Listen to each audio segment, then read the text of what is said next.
Bollibokka is somewhat of a fabled stretch of river. It can be incredibly beneficial to have a guide from the fly shop come up to accompany a group at Bollibokka, especially if you're introducing people that are less experienced to the water. Most of the guests there spend 5-6 days fishing the club waters, and getting a good orientation the first day or two that they're there really opens the world for them while they're fishing for the rest of the week. Today we are on the Bollibokka section of the McCloud River, which is the lowest point of the McCloud River that's accessible by man right before it enters Shasta Lake.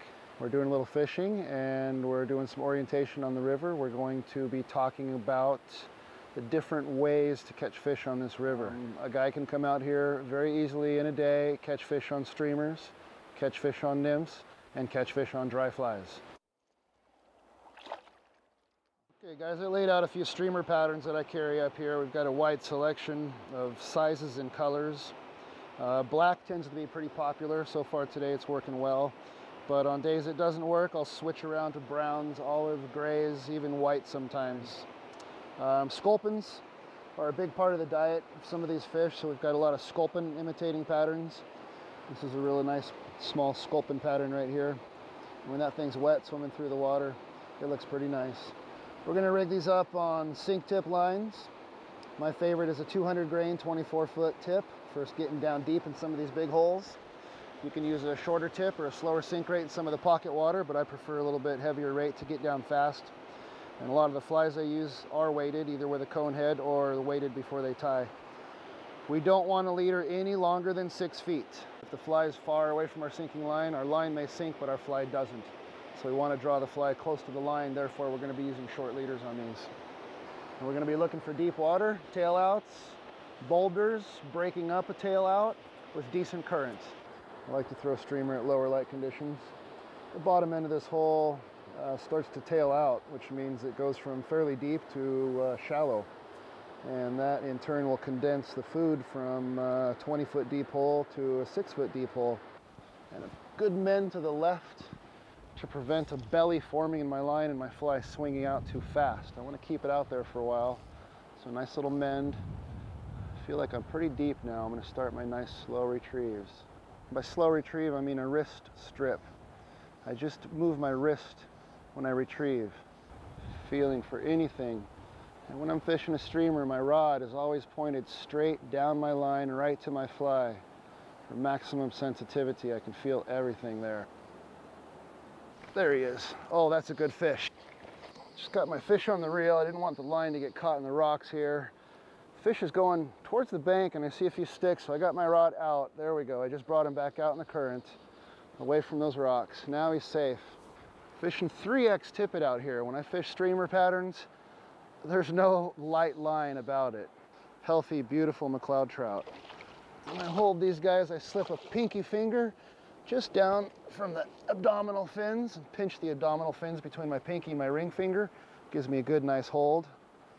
And there he is, beautiful McCloud rainbow. Fishing early morning with a black woolly bugger, a 200 grain 24-foot sink tip. Nice 17-inch fish. So the way I set you up here today, I set you up on a sliding indicator. I use a toothpick. After I thread the indicator on the tapered leader, I use a toothpick to peg it to the line. That way I just pull the toothpick, slide around, put toothpick back in. We're going pretty deep here. This is a deep run. So from our indicator down, we're gonna be running 6.5 feet to a couple of pretty good weights. Right now we're running 2 ABs. We've got a rubber legs, which is a top producing fly on this river. Basically it's just a stonefly nymph.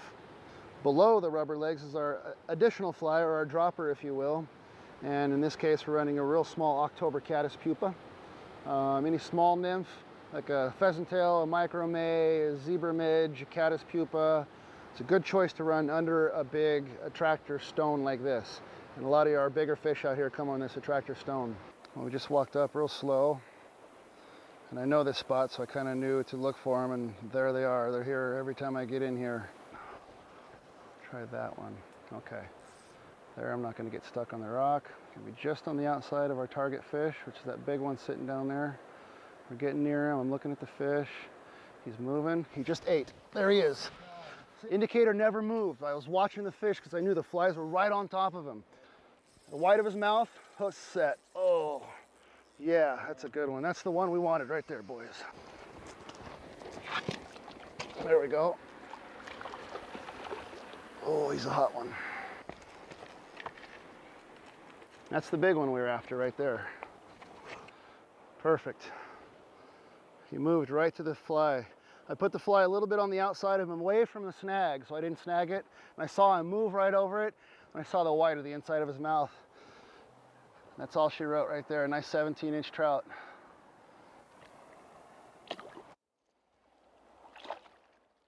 Well, guys, it's getting to that afternoon point right now, and afternoon's generally the time that we see our best dry fly fishing.